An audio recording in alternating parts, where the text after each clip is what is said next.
there was a time I took mosquito net tablets. Mosquito net tablets. That is for washing. Yes, for treating Treating yes. mosquitoes. Mosquito Don't nets. look at it inside my stomach. No, It's you're not- healed. That was back then. Where? That is what bitterness can do to you. Yeah. He started talking to me to make me feel like I'm not supposed to be alive. Yeah. So I took the tablets. It's true. Like najianika in Swahili. Yeah. You know, Yeah. so you find 4 people on a table like for him and make yourself a story, but not in esteeming yourself or speaking good about yourself. You're talking about yourself in a very negative way. Yeah. I always knew that the only man who truly, truly loved me is my father. You know. Oh, yeah. So now I'm feeling hopeless. You know, I'm feeling that pure, authentic love. Yeah. Yeah. They know, and so you isolate. Yeah. Yeah. So shame, isolation, together. So they've kept me stuck, so that even in opportunities, say even of business, I'm not able to go to put myself out there. I hold it back. Yeah. For their contribution to this marriage ending. I'm not going to sit down and wait for that, so that I'm able to take the next step. Because I knew if I sit there, then I'll start, checking those years, those wasted years, especially when you have been in that. That heart can't produce love and hate at the same time. Yeah. I was deceiving myself that I can compartmentalize my heart, so that one side I am loving this person with all my heart. Yeah. There's nothing like all my heart apple. Then now the other side I'm hating the other person. Yeah. And then just the thought that I can actually change my thoughts and begin to heal. So we are women who are healing, and as we heal, we are taking steps in our lives. We are not just sitting and saying, I'm waiting to heal. Confronting that which we keep avoiding should make you come out of the gate and move. I can open my heart and I can receive the blessings. We are looking to have a healed community together. Stop loving the dream. It requires me to stop living in the ruin of it. Healing is possible. Healing is possible.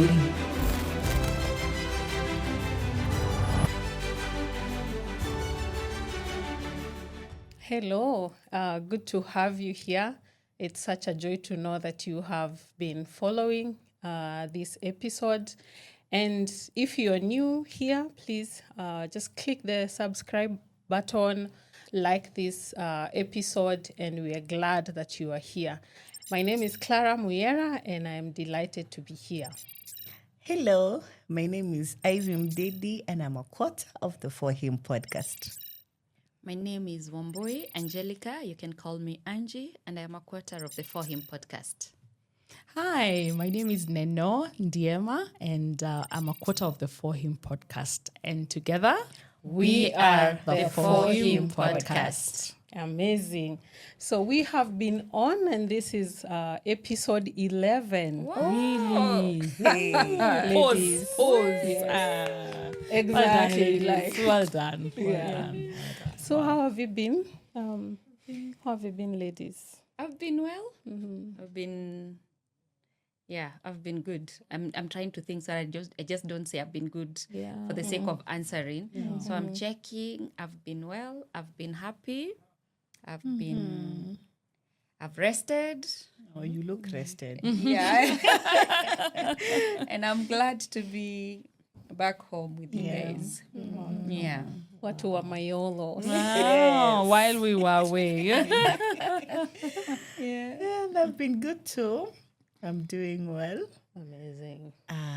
And I'm happy to see Angie again, and also you, Clara. You all left us here. And I have rested, yes, of course, and I am doing well. Beautiful. Well, I've been busy.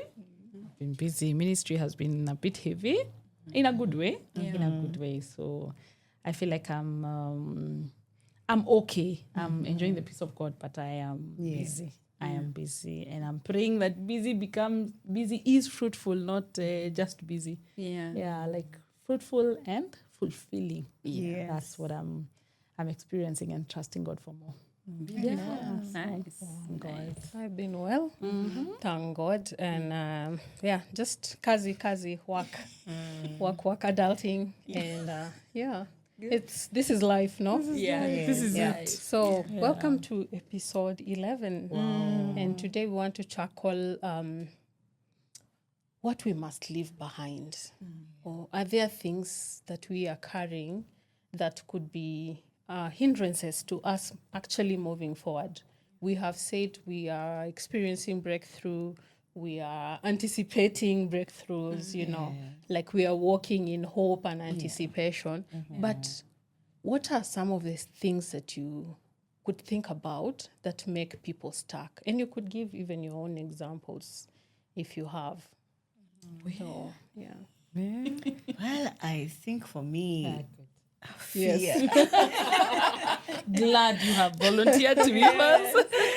well, I think for me, fear, self-pity, and believing that things will still remain the same. That has made me stuck. And the fear of believing that things will remain the same came about when it was very many years. The season took so long that nothing was changing. So I started believing that nothing will change around me. It will be the same cycle. It will still be me and my 2 kids. It will still be me and my pain. And so for so long, I was stuck. I knew there's nothing more other than pain. There's no next phase apart from what is right now because of the length and the period. Fear, because what made me stuck? Fear, because I knew this is what I have seen for the longest. So I became so comfortable in where I am and not trying to imagine how the next part is, because you see that when I told you the season took so long, it takes so long until now you're afraid of anything else that doesn't look like what you're in. So I was afraid of coming out from the mud. When you say stuck, it is maybe you've stepped into something that doesn't pull you out naturally. You have to use force, or rather decide that you're going to come out. So fear because of that. Self-pity because I was there in that pain until it started defining me. Remember when we were talking about which sound are you listening to? The inner sound was self-pity because it is what I allowed it to define me. I allowed the season of pain to define my worth, my identity. And so I was stuck there for a very long time. Yeah. I think when you say define your identity, I'm just like, whoa, girl, you're here. I know. Oh, no. Chev. Chepke mimi, chepke wewe. Yes. Thing that has kept me so stuck for a very long time. Angie, I see you. I hear you. The thing God had to literally show me, yes, you are your own enemy. Is negative self-talk. I would talk me down. Yeah. Even when me wants to rise up, I'm like, no, stay where you are. Yes. And the thing I realized is every time I would talk negative, especially in spaces where people expect more of me, they would be genuinely surprised. Like you. Like, oh. So then I go back and realize, no, please cut that habit completely. Yes. Because words have power. Yes. And words are containers. So because I am the message I am telling myself repeatedly, I am becoming that person, then I had to stop. But queried it further and asked myself, why do I talk me down? Why do I talk negatively about myself? I realized I, of course, fight success, that I told you a while back. Yes. But apart from that, I thought I was interesting to people when I am negative about myself. It's a weird problem. It's an no problem, maybe, but it's healing now. Like, I make myself a story. You know? Yes. It's true. Like I najianika in Swahili. You know, so you find 4 people on a table like for him and make yourself a story, but not in esteeming yourself or speaking good about yourself. You're talking about yourself in a very negative way. Yeah. So that has been a journey of God helping me to the words of my mouth and the meditations of my heart to be pleasing to him. When I learned, or I have been learning, that humility is not humility is looking at yourself soberly and seeing yourself the way God sees you. So whenever Neno sees herself as less than who God sees her to be, I am not humble. In fact, I am proud. And it doesn't help anyone. It doesn't help me. It doesn't help the person listening to me, because when you also speak soberly about yourself, you also allow others to speak soberly about themselves. Like it's a standard you're setting. So that's one thing I would do. The other thing I have realized that has helped me back for a very long time is unbelief. Like I stopped believing it can. I'm like, yeah, right. And I would, Christianese, I would talk big and talk faith. But in my heart of hearts, I was like, please. You know? I realized I am not taking a step because I have shut my heart from applying faith and believing that God can actually do what he says he can do. Yes. And you know that needed repentance, because man, unbelief is something that just looks realistic. It looks you're being what? You're being real. Yeah, you don't want to over expect. But what is over expect if that is not hope?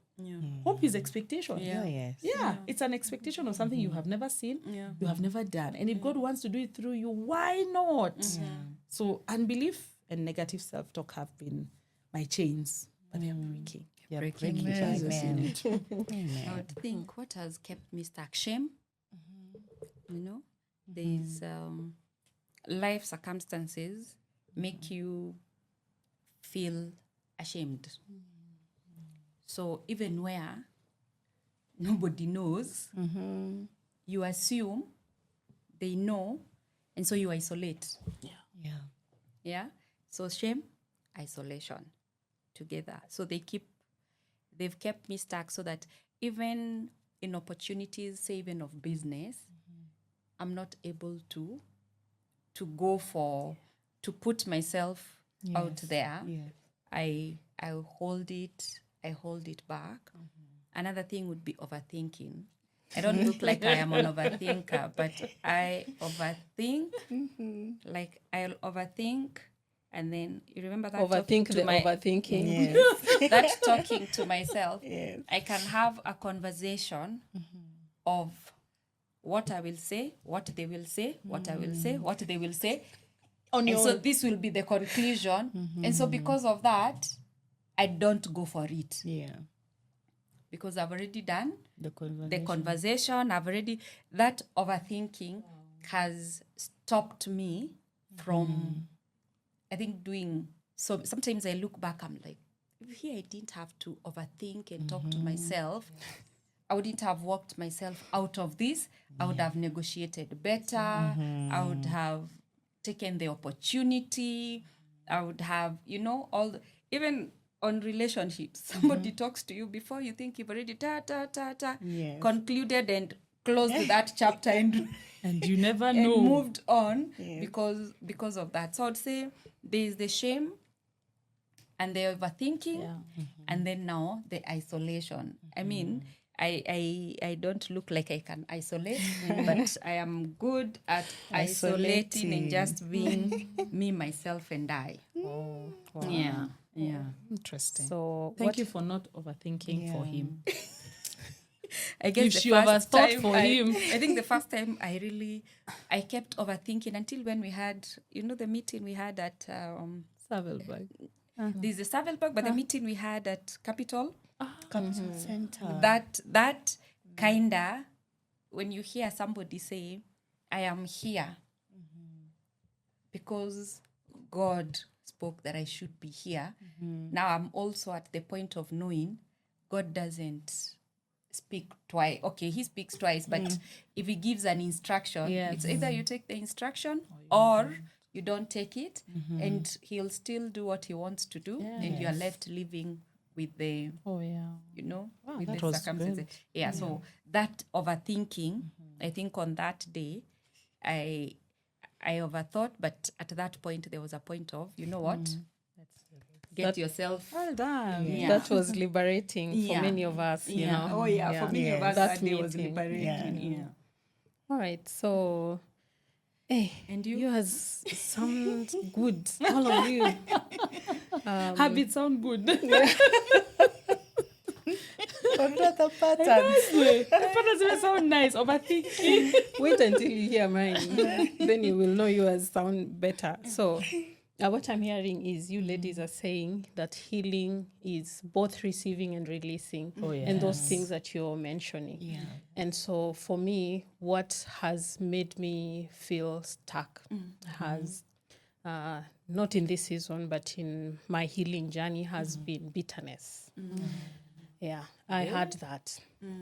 I had that for a long time because I was counting the number of years that I felt were wasted. Chakawom eaten. Yes.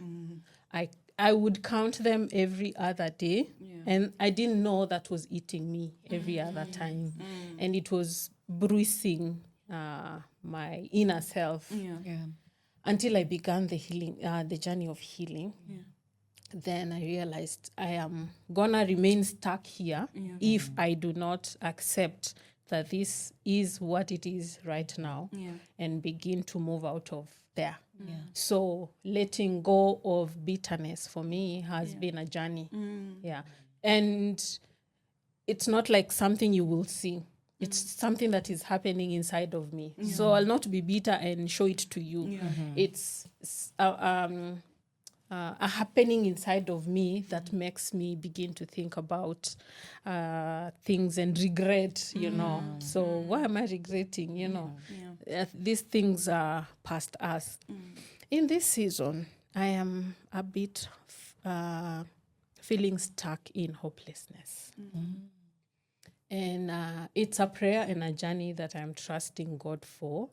And I remember mentioning in our previous episode that 7 months in, and I go home, I miss my dad. Because there is a habit we used to have. Every time I would travel and come back, the first person I would call. And yes, Daddy, I am back, you know. And he would be so happy. And he'll be like, oh, have you told your mom? I'm like, no. Then I'll tell my mom. And then I will text my siblings. Sorry, in that order. So now, every time I travel and I come back and I'm like, okay, so who do I call? And I'll call my mom. But I'm just like, there is that feeling, there is that gap, you know, of someone celebrating me.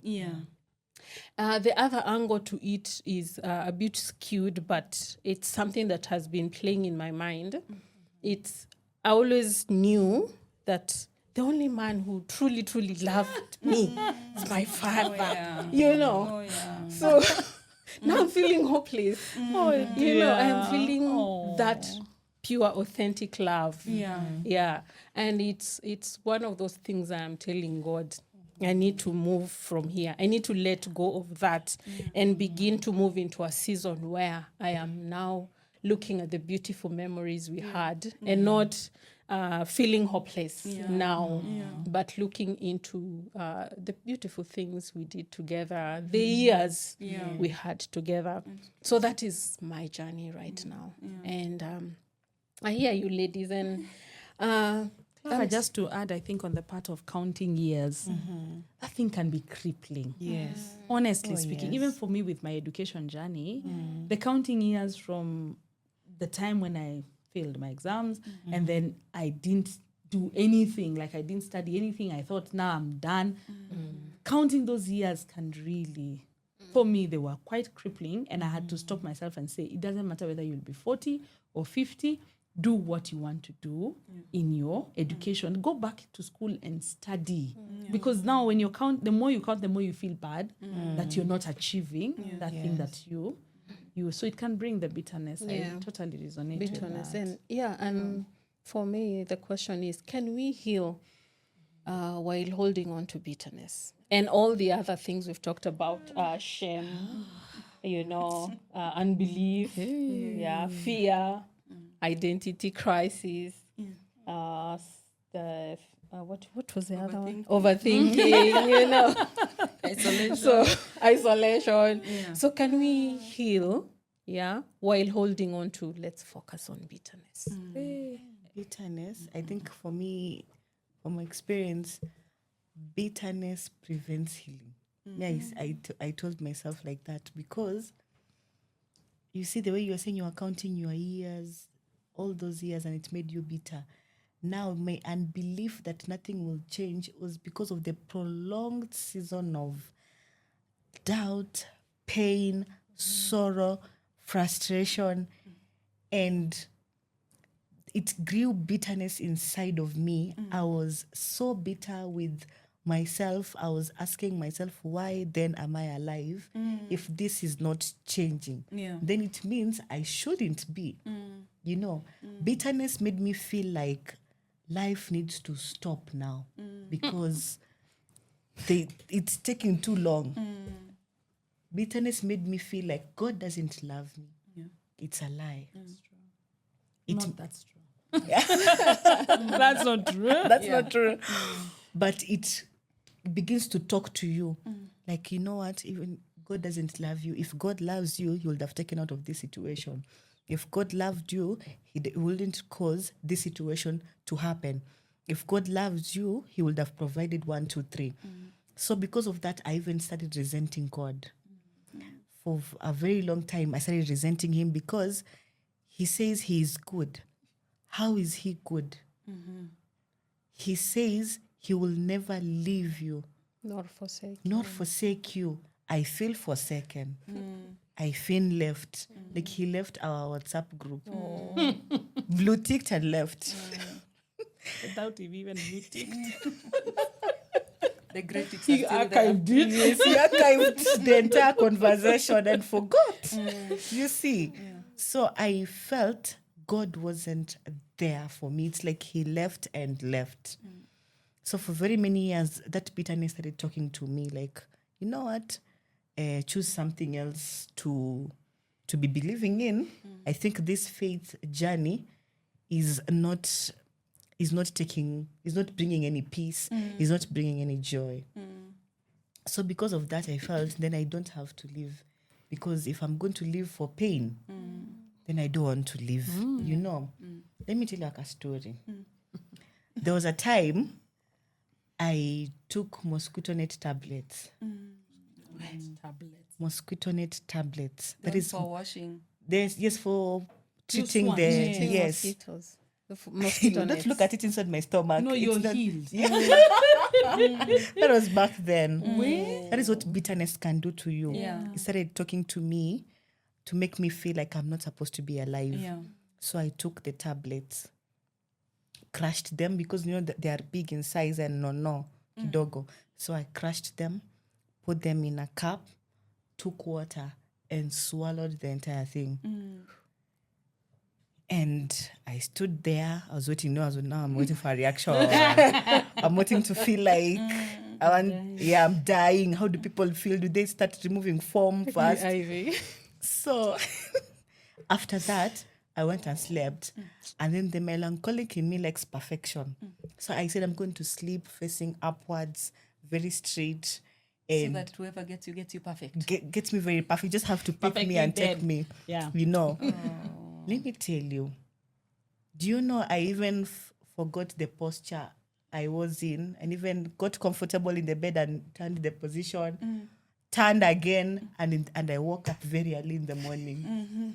Nothing happened. Nothing happened. I got so comfortable in the bed. I turned the position, the perfect position. I had earrings, so that you don't see me like someone Oh, who you were dressed up for... I was dressed up for living, so that I get up on the other side and ask guys, Yeah. So that moment made me feel so bitter also. Why didn't God take me?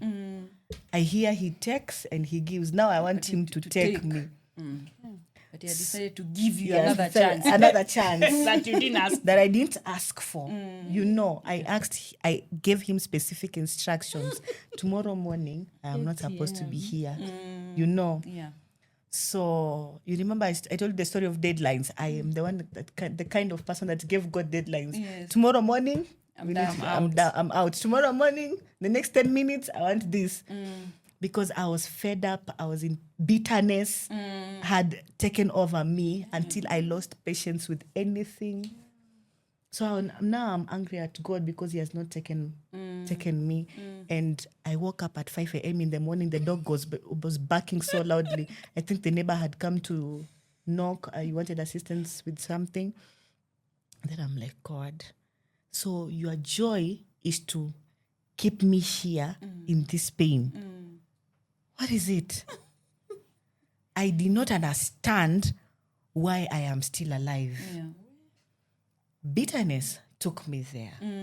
That is why I'm saying it prevents healing. Oh, yeah. Because it took me to a very dark hole. It is only God who could get me out of there or bring me out of that place. Because now it made me feel like, mosquito tablets, they are poisonous. I didn't expect any chance. I knew I am done and I am done. Yeah. Then, slowly by slowly, just meditating upon what I had just done the previous day into the night, I started thinking about my sisters. So, I'm doing this and then leaving the same people that I'm caring for. And then what am I doing? You get? Yeah. So, bitterness for me Yeah. prevents healing. Oh, yeah. God took me out of there, and later on, I repented. I asked God, you know what? I'm so sorry for all that mental. So I'm so sorry for all the tantrums. I feel your love, and I feel your acceptance, and I am sorry that I was so bitter to the extent that I did not see the days that you saved me. Because even coming out from taking poison is saving. And that thing has never reacted. I woke up the following day, did the same thing, went and cooked breakfast. I walked as if nothing had happened. So I'm like, God, I'm grateful that you saved me in my stubbornness, in my what. Yeah, so. Fantastic. And that is that brings to mind the fact that you actually wrote a book on faith and pain. Yeah. That completely explains it. Oh, because pain had taken me in a dark hole, very dark hole. Yeah. But faith helped me out. Yeah, and still faith is still helping me. I think I'm listening to you and I'm wondering, wow, I mean, it gets to a place where you see no sense in living. Yeah. None, like whatsoever. Nothing. We're so grateful to God that He saved. Yes. For me, can we heal? Can they not heal while holding on to bitterness? If you asked me this question and I was holding on to bitterness, I would have said there's no way that I am letting go. Yeah. Yeah, I had all the justification as to why I should hold on to my bitterness. Have you ever gone through this? And have you ever gone through the other? Yeah. And I was defensive. I was overly protective of my pain. Yeah. I think I was almost proud of it, and it probably had formed my identity. So I was not keen on letting go. Yeah. Now that I am in the process of healing and letting go some more, when you think you've let go, God makes you let go some more. You're like, God, really? The more I let go, the more I realize that was the only way I was going to heal. Yeah. It was the only way. It didn't matter what anyone else around me did, good or bad. If I held on to the pain and the bitterness that I had in my heart, I was going to go nowhere. In fact, I was going to go back, or I was not going to make it in life. One thing that God, or that I came to understand was, I have one heart. Yeah. I'm the kind that for a long time thought I could love Anto because now he's the one who, he's a romantic guy, blah, blah, blah. Yeah, I don't know I can love. But Clara, What is she going to offer? exactly. Or my brother, or my mom, or my dad. When I realized I operate from one heart, niko na only one heart, that heart can't produce love and hate at the same time. Yeah. I was deceiving myself that I can compartmentalize my heart so that one side I am loving this person with all my heart. There's nothing like all my heart apple. Then now the other side, I'm hating the other person. Yeah. Yes. So if I am carrying unforgiveness, I am carrying unforgiveness in that same heart. That is why it will show in my parenting. Yeah. You see, the unforgiveness is not towards my children. But let me tell you, because it is in the same heart that I'm using to love my children, the unforgiveness will show in my parenting. So I'm shouting, I'm treating my children badly, and they've done nothing, honestly, the poor innocent children. Then I realized I am operating from one heart. So when the Bible tells me, guard your heart with all diligence, it's because it's the same heart I'm using. So I can't hold on to bitterness. I'm talking like this because now I'm wiser. That time I didn't know. And the other thing I came to understand, and this for me took, I don't know whether you can tell me what you think. Did you know that we only think one thought at a time? Yeah. There's nothing like you're thinking about many things.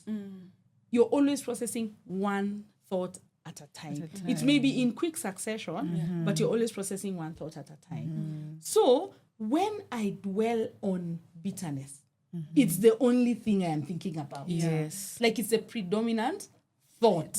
Yeah. And the more I think about bitterness, or I think through whatever I went through, why did they do, why did they leave, who did they, the more I think about it, the more that becomes my predominant thought, the only thing I am thinking about. Yeah. Now, if that be the only thing I'm thinking about, it becomes the only thing I am acting from. Yes. So when you say that bitterness is a heart posture, after a while it begins to show, right? Yeah. Like you can tell, hey, no man, hey, he's a man. Sorry, yeah. And then just the thought that I can actually change my thoughts and begin to heal. Yeah. I can stop thinking bitterness. I can stop thinking pain all the time, so that when I switch that, then now I can begin to think thoughts of hope, of healing, of life, of so I don't think the two can coexist, not for a very long time. Healing and bitterness, they are not friends. I look at it from the point of bitterness reopens the wounds God is trying to deal with. Because every time, if I'm bitter with Clara, it means every time I see Clara, it's a fresh reopening. It's a fresh reopening. And so it becomes very hard to heal. Yeah. You carry bitterness and somebody is away from you for 20 years. The day you see them, the pain is as fresh as it's just happened. Yeah. So it becomes very hard to heal while still carrying bitterness, which then gives room to forgiveness. And I remember one thing, I think an old lady, one time when I was growing up, I would get so angry and not forgive, so I was bitter. And one time, Conclusion. and one time she told me, you're so young. She had seen the pattern because of a few things here and there at home. So she called me and she told me, you're very young to be carrying this anger, sijui, whatever, acting out. If I was you, I would choose a different way. And I kind of sat with that. And it might have looked, maybe she just said it and left, but it began working in me. It worked until I think sometimes I forgive so quickly. The other day, a friend of mine sent me another lady who is an actor doing an interview. I literally forget. I forget people who've hurt me. So sometimes you could hurt me, and then I meet you and we talk. I don't remember. So unless somebody reminds me, how are you talking to that person? My friends are like, this person you need to block. You need to block. I'm like, no, I don't block. And it's not because, of course, sometimes you block because you forgive, but you want your peace. But I carry no bitterness. Wow. I remember even after I went through my separation and eventual divorce, one thing I told God is, I'm not sitting waiting for the other person to come say, sorry for what they have done. Yeah, for their contribution to this marriage. And I'm not going to sit down and wait for that so that I'm able to take the next step. Because I knew if I sit there, then I'll start, checking those years, those wasted years, especially when you have been in that, you start thinking, maybe if I didn't get into this one, I would have gotten another one. Maybe these years have all been lost, all that. Yeah? They can really make you start being bitter. But I told God, help me to forgive and not carry anything in my heart, so that I'm able to heal or start healing and be able to progress. So it is important to notice that with bitterness, you'll not heal. It doesn't mean you don't forgive. Yeah? You forgiving will not mean because I've forgiven you, tomorrow we are eating nyama choma together. I can forgive and not let the relationship return to where I was, but that forgiveness helps the bitterness go off, and it helps me. It's for my own sake that I want to heal. I think medics have said there are diseases that have been brought by that bitterness, anger, and forgiveness, So if it is going to affect even your physical health, it could be hard, but just go to God and tell God, help me deal with this. Absolutely. Yeah. Wow. I began my journey of healing back in 2020. But it was until last year, 2025, when I actually realized that I needed to forgive. So as I was taking my journey of healing, I was still struggling with bitterness. But I'm so glad that bitterness has not been the thing where I am now stuck. Amen. Yeah. So I've come out the other side. So it's possible to begin healing, but as you struggle with that thing. Yeah. So you could be carrying fear and shame and saying, I'm healing from it, but it still has a weight on you. That means then you're taking a journey. And we said that healing is a process. It's a process. And it's a roller coaster. Like you go forward, you come back, but that is still part of healing. Yeah. So for me, is healing possible when you're still holding on to bitterness? I can say that it can start, but you will not feel the complete joy of healing if you still continue carrying on bitterness inside of you. You must begin the other journey, which is forgiveness and just moving beyond bitterness. Yeah. Wow. So you girls have talked about carrying this, carrying that, remembering. So what is the difference between carrying and remembering? You've really talked about carrying, remembering, and so what did that mean, and what is it for you? I think for me, remembering is acknowledging that this happens. When I remember, like you see the way we are picking our stories from back then. So we are acknowledging this happens. Carrying is living with the weight of what happened. So I keep on carrying it because the weight is there. That is how you carry. But remembering is acknowledging this happened. I grew up. Remembering is seeing me as a small girl, and now I am this girl. See the way Nino keeps saying, My daughters, when this one is young, now she has outgrown this shoe. The girl can remember, or rather, can remember this girl being small, and now they are big. So we are acknowledging that growth has happened. That actually happened. Carrying is still carrying the weight of the pain. Till today, you haven't let go of the weight. So that is how I see carrying and remembering. Remembering doesn't have the weight.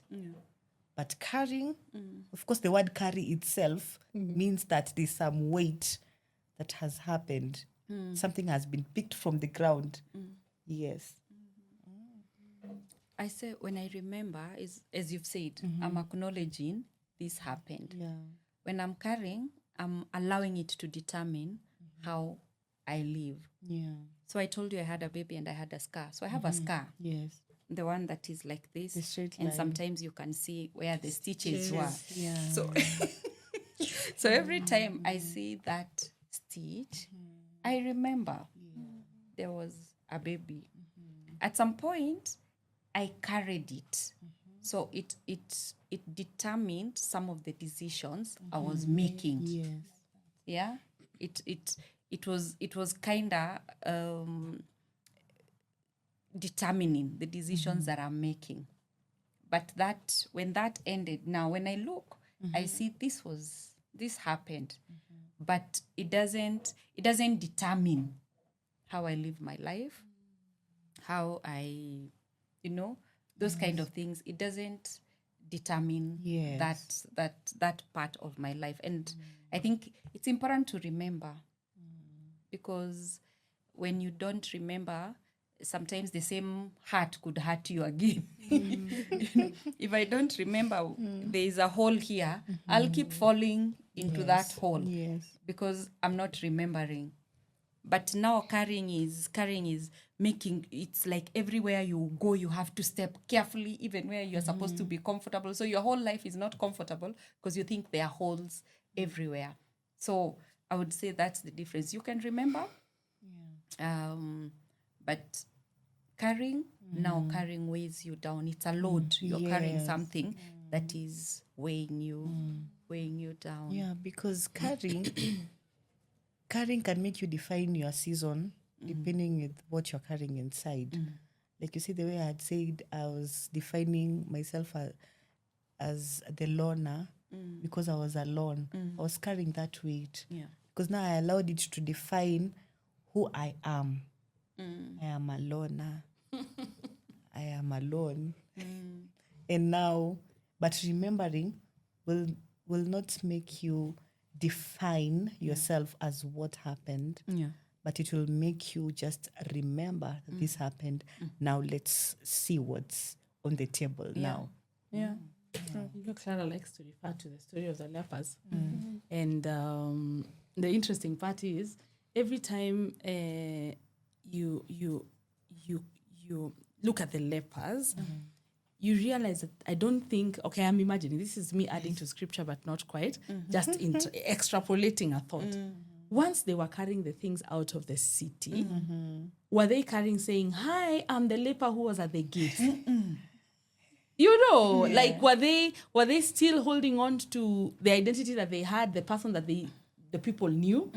Or were they now, had they stopped carrying that identity of a leper? Did they decide my new normal is I have monies and and I can give to everyone that I want to give to? So my thinking in terms of the difference for me between remembering and carrying, which is a very good question, my difference is when I am carrying, I am living in the experience that already passed. I'm still in that experience. I'm still living it. It's still a reality for me. I'm experiencing the emotions that happened then. I am bleeding as if I was bleeding the same way I was bleeding then. I'm still in that moment. And time has passed, but I am not out of it yet. So I'm still carrying that pain, that feeling, that emotion, that thought, whatever the person said, whatever happened to me, I'm still there. And I think in the healing journey, you can find yourself still carrying for a while until the Lord makes you realize by the umebeba, you're really carrying a lot of stuff that you need to let go of. And the verse that comes to mind for me is cast your burdens. You know, cast your burdens. Let someone else do the carrying for you. And I think ultimately Jesus did it on the cross. Remembering, however, for me, has not been constant. I don't know whether it's my way of copying or it's how my mind works. There are things that completely disappear until when I need to talk about it. I'm finding myself now getting to a place or meeting someone, like I told you, I'm finding myself pouring my life out to someone else. As I'm talking now, things come to mind that I have not thought about in years. I'm like, okay, all right. So that for me is remembering when I need to use it or when I need to write about it. Like in the book I'm writing now, it's called, by the way, the book changed. I said I was writing Full Bloom. Yes. Full Bloom refused to come. The book is called Beyond the Mara. Mara Naomi. Yeah, beyond, and I guess the bitterness topic you're talking about. I'm finding myself remembering things when I need them, when I need to put them down in paper, when I need to talk to someone about it, and I'm really grateful to God. That's what I would say. Beautiful. Yeah. What I'm hearing is when you're on the other side, when you're not healed, you will carry stuff. You will carry all these things we're talking about and more. But now when you begin your healing journey, you begin to just remember them. And they could be moments that propel you to the next. So I like that very much. And I'm praying that we will only have the scars to remind us of the things we've been through, but we will release the weight and the burdens of those experiences, and that God will hold us as we take the journey of healing, that we shall be better, we shall let go. However much letting go is difficult. Maybe it is easy, I don't know, for some people, but letting go. So we just want to trust that God will help us as we navigate the journey of healing, that we will only remember those things and we will not continue to carry them. And even for our listener, if you're carrying anything, just trust that the Lord will help you to release it to Him. Allow Him to do the work of healing in your heart and in your mind and in your soul, that you may only use those scars to remember what happened and what took place, but then you begin the journey of healing. And it was a pleasure to have you ladies on this episode. Beautiful. So we will wrap it here, but we like to continue to encourage you to subscribe, to share this episode with your friends, with your family, with anyone you will think about, because we are carrying this message of healing responsibly, and we want to help you to help us carry this message also responsibly by sharing it with another person. And until the next time, bye-bye and God bless. Bye. And Together we are the For Him podcast.